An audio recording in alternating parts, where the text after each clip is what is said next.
وصحبه ومن والاه. أما بعد،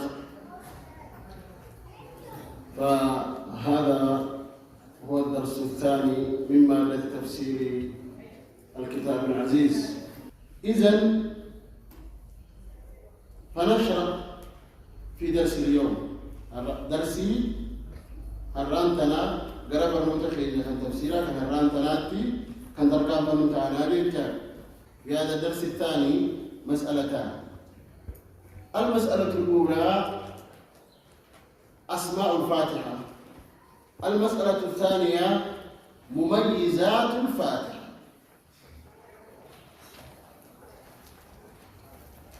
المسألة الأولى ماذا؟ أسماء الفاتحة. المسألة الثانية ماذا؟ مميزات الفاتحة. فنقول مستعينا بالله ولا حول ولا قوة إلا بالله. أسماء سورة الفاتحة كثيرة كما قدمنا في خلال دروسنا لرسالة مقدمة علم التفسير. أقوم مع درا مقدمة التفسير كيسد مقابا يخافني مقام سورة فاتحة دا باي أجن هاتو الرامي حنقتك خاملنا. وقبل هذا ودو مقام سورة فاتحة لكاو هنجل كبني مقام وهي بايتوني ما لقيك في أسلوب كلام العرب. أكثر اللغة عرباتي واتوقع مقام سايو بايت ما لقيك دينيولا لي. الأسماء تقول العرب كثرة الأسماء تدل على شأن المسمى. مقام وهي بايتون إنما أبا أيام مسوء وأمر نساء جبا أجدت أخي مقام ونتوك مقام أي قام قبا جبا ونسوء جدتوتو في أسلوب كلام العرب يفهم هذا. أسلوب كلام عرباتي كانت فهما. ولله 100 اسم إلا واحدة. لله عز وجل 100 اسم إلا واحدة من أعصاها دخل الجنة. لكن الحديث لا يدل على حصر أسماء الله عز وجل على 99 اسما. مقاسة قلتم يسجل قفرتك بابا دجيت كله يمكن. نعم مقارب يده بقوله صلى الله عليه وسلم أسألك بكل اسم هو لك سميت به نفسك أو أنزلته في كتابك أو علمته أحدا من خلقك أو استأثرت به في علم الغيب عندك. إذن أسماء الله كثيرة لكن منها 99 اسما من أحصاها ماذا؟ دخل الجنة. مقارب بهدوسا كيسا سقلتمي سقل خيونا من يسيحفظي سوابا يسيدي جنة سينو جنجت على مري سقلتمي سقل قبرتك بابا دجت على مري. إذن لله عز وجل أسماء كثيرة. وكثرة الأسماء تدل على عظم شأن ماذا؟ المسمى. على عظم شأن المسمى. مقاويه الدمات إني مقاسا يامم جبار جيت أخيك. إذن فسورة الفاتحة لها أسماء كثيرة. مقاهد تقديد. وكل أسماء الفاتحة تدل على ما في الفاتحة من كمال. مقول الفاتحة متمتو فضلي فاتحة كان رتقتين صدر كائسين سورة كانين الراق عبد الرتي نمك أجيب جديد. الأول من أسماء سورة الفاتحة إني جل كلام مقول سورة الفاتحة الفاتحة. إني لما فا أم القرآن. إني سلفا السبع المثاني. إني أفرفا القرآن العظيم. إني شنفا الصلاة سورة الصلاة. كم هذه؟ 5 أسماء. مقا أبويدت من مقا فرنكنا الرأسون. أنا بلس مقام سورة الفاتحة باية كده كتاب الرديف دليل على من الليسن كما قدمنا مرارا في مقدمة التفسير. لماذا سميت هذه السورة سورة الفاتحة؟ سورة الفاتحة جاء في مالك يا أمين. لماذا؟ نعم. لأن الله افتتح بها القرآن العظيم كتابة أم نزولا؟ كتابة لا نزولا. وأما نزولا فقد افتتح الله عز وجل بقوله سبحانه وتعالى اقرأ باسم ربك الذي خلق. إذن فكون سورة الفاتحة أولا إنما هو كتابة لا نزولا. ربي سبحانه وتعالى سورة الفاتحة الآن قرآن إساجر كان قرآن إساجر كموني نزولا كيست وسلطاني برقان برفمان كتابات الملك لا نزولا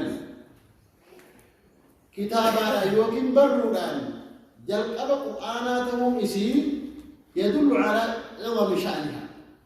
ربي برفما يوقعه بر القرآن سورة الفاتحة جل قبون إسي أن كتاب إسام بدأ من جل قبا مقروني شأن إسي بدأ دولة كجل ما نرى أنك لأن ترتيب السور ماذا؟ كما قدمنا توقيفية. ترتيب السورة لا توقيفي. أكنت رسول ربي رالك أنا بمعنى وفي كان يمكن توقيفي ترتيب السورة. جل قبرتك أمون يسيكون شريعة أنت بتجيبه صح ولا لا؟ إذن فكونها في أول هذا الكتاب العظيم كتابان وقرآن ربي التنيجل متونسي يدل على عظم شأنها. الثاني من أسماء الفاتحة أم القرآن. أم القرآن جامتيجن هذا القرآن وأم الشيء أصله هذا وهي وجودن أصلي وانسان جدته وأن أصلي سمنجر تفرع من ذلك الأصل ونبع وأصلي سنرى دميته يوقعوا الرابرك أرقمي جدا. فسمى النبي صلى الله عليه وسلم هذه السورة أم القرآن وجعل سائر سور القرآن كأبنائها كما ذكر الشيخ ابن عثيمين رحمه الله تعالى في تفسير سورة الفاتحة. أكوان إسين تهندي تاتي سورة إباق أسد خبرا إلما إسي كنا تحن قولي نبي ربي عليه الصلاة والسلام أم القرآن جئي. لماذا سميت أم القرآن؟ إسين فكيف كانت أم القرآن؟ إسين أكملت أم القرآن تاتي جناني لأن جميع ما في القرآن كائن في سورة الفاتحة. وسورة الفاتحة مشتملة وحاوية على جميع ما في القرآن والقرآن خيسجرهم درة بسيطة سورة الفاتحة جدا. سورة الفاتحة والقرآن خيسجر بوتو إفكساك لكن اشتمالها اشتمال إجمالي لا تفصيلي. اشتملت على سبيل الإجمال كرا إجمالات كرا جملات أفكيس ساقب ديسي. وسورة الفاتحة كيسا جو سورة ومكانين إباق أسدين فالسني ذكرت بقية الصور تفصيل ما في سورة الفاتحة. ما ذكر في سورة الفاتحة مجملا مذكور في سائر السور مفصلا. إذن لأنه لما كانت سورة الفاتحة يوم ذاك مشتملة على سبيل الإجمال على جميع ما في بقية السور وأن بقية سورة ولي كيستدير كرا إجمالات القصة وبوك أبد سميت ماذا؟ أم القرآن. لما الفارق إني سني جنة لا ردندي، لأن في سورة الفاتحة التوحيد بأنواعها. توحيد نبوت متو سورة الفاتحة كيسد ندر توحيد قرآن ربي سورة إبا قرآن كان كيسا توحيد بك هو الذي أخذ نصيبا وافرا. قوة بدا خمسة القرآن كان كيسا إلى بدا القرآن توحيد. القرآن كله ماذا؟ توحيد. قرآن يقول تمتو توحيد يوجد من الليل ودندي، كما ذكرنا في أول دراستنا لكتاب التوحيد. إذن في سورة الفاتحة التوحيد. سورة الفاتحة كيف التوحيد نجد؟ توحيد الربوبية وتوحيد الألوهية وتوحيد الأسماء والصفات. إياك نعبد وإياك نستعين، الحمد لله رب العالمين، الرحمن الرحيم، مالك يوم الدين، إياك نعبد وإياك نستعين. في هذه الآيات توحيد الربوبية وتوحيد الأسماء والصفات وتوحيد الألوهية. إياك نعبد وإياك نستعين، توحيد الألوهية. إذن توحيدهم للكيسان والمعاد واي آخران للكيسان ميو بمالك مالك يوم الدين. ما هو يوم الدين؟ وما أدراك ما يوم الدين؟ يوم لا تملك نفس لنفس شيئا والأمر يومئذ لله. ففي قوله عز وجل يوم الدين ذكر للمعاد من القيامة، من يوم القيامة وعرصات القيامة والحساب والميزان والجنة والنار. كان ممكن في سهل. إذن في سورة الفاتحة التوحيد، وفي سورة الفاتحة ذكر ماذا؟ المعاد. وذكر المعاد أخذ نصيبا وافرا في القرآن العظيم. وأنا ربي كان أمس قول جدا إن تدبرت قرآن كان يتدبر قوديل على بكتبت قرآن كيسا القبتين روبو قرآن وفتو وايو من آخرات ميلان الدرب ميلان واي بيا قياما واي آخرات مكهب بكتبت القبتين بمس قرآن كان كيسا ليبجان. وفي سورة الفاتحة التشريع. سورة الفاتحة كيسا تشريعة كيسا تجد ليه كم يوجد؟ لأن كل ما شرعه الله عز وجل من العبادات والأحكام والقانون كلها عبادة نتعبد بها ربنا عز وجل. هندي وقرآن كيست أرقموا من أنواع العبادات والقربات، وأن المدلق ربي ساتت التنية راختين عبادات الدعاء ربي قرآن كيست دبت. أقسم الأحكام من الحلال والحرام والمباح والمكروه وغير ذلك، والحلال والحرام فالقرآن كيف تدبتهم. وكذلك التشريع تشريع من المعاملات، أحكام الجنايات، معاملات أكلت دلقات ركون أكنا وبوار قمي يكي كنا وبوراوة أربي نساخا جئ وان ربي القرآن كيسا تدبتكم هم دي أمري ربي وربي كرابة وانته إسا سنبت وجهتهم كان عبادات. سجل سينا سورة الفاتحة كيسا يوجد دي إياك نعبد مخلط إياك نعبد نفرتا جدا. أقسم في سورة الفاتحة القصص. سورة الفاتحة كيسا قصة دي صراط الذين أنعمت عليهم غير المغضوب عليهم ولا الضالين. ففي هذه الآية إشارة إلى أن هناك من أنعم الله عليه، وفيها إشارة إلى أن هناك من غضب الله عليه. نما ربي نسان التي دلالي جرا سينا ورا ربي نسان كان سيسد جرا كانت أخي كتو كيست جرا وفيها دار السلام مع ما فيها من النعم أما واي جنة دبكتو كيست جرا سورة الفاتحة كيست وهذا أخذها أرضا وافرا واي جنة القرآن كيست بك مداتا القرآن كيست واي جنة ربي بك يدوتي دبا كل سورة الفاتحة كيست جرا ميكا متي يوجد ميكا متي أرغب صراط الذين أنعمت عليهم بماذا أنعم الله عليهم جنة بدخول الجنة أليس كذلك؟ آخرات الجنة سيئون رب النعماء سأل الرتئون فإذا فيه إشارة إلى ذكر دار السلام دار النعم سيقالين قندك أنا نلاخ ربي مؤمن توتا قبل الست أخي كنت كيست جنة إذن فقد ذكر في سورة الفاتحة دار السلام على سبيل الجملة ولا على سبيل التفصيل؟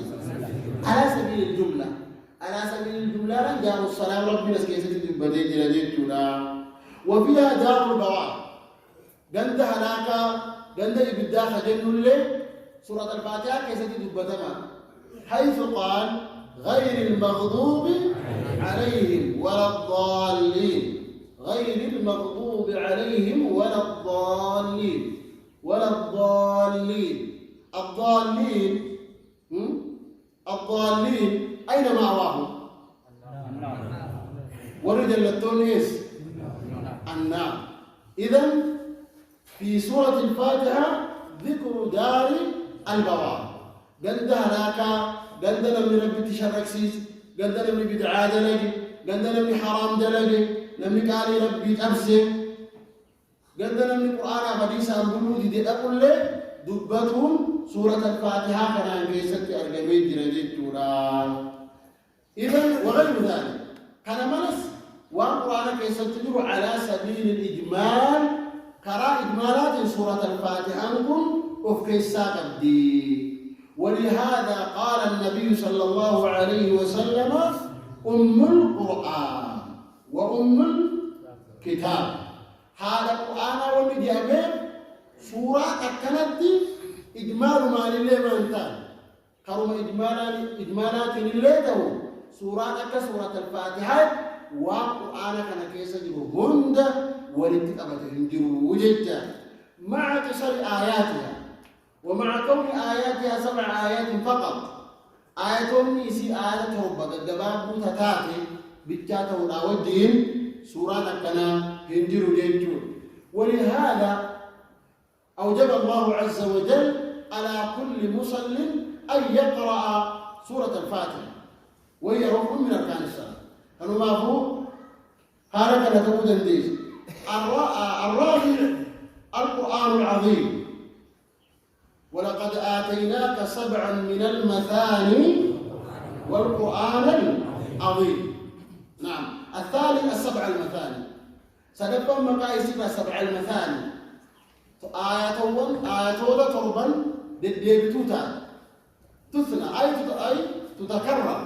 تتكرر ندد ديبت آياتين في كل ركعات الصلاة تفرق أول صلاة كيسب ندد ديبت ندد ديبت جدا ولهذا قال الله عز وجل ولقد آتيناك 7 من المثاني إذن ومن أسمائها أيضا الرابع القرآن العظيم القرآن العظيم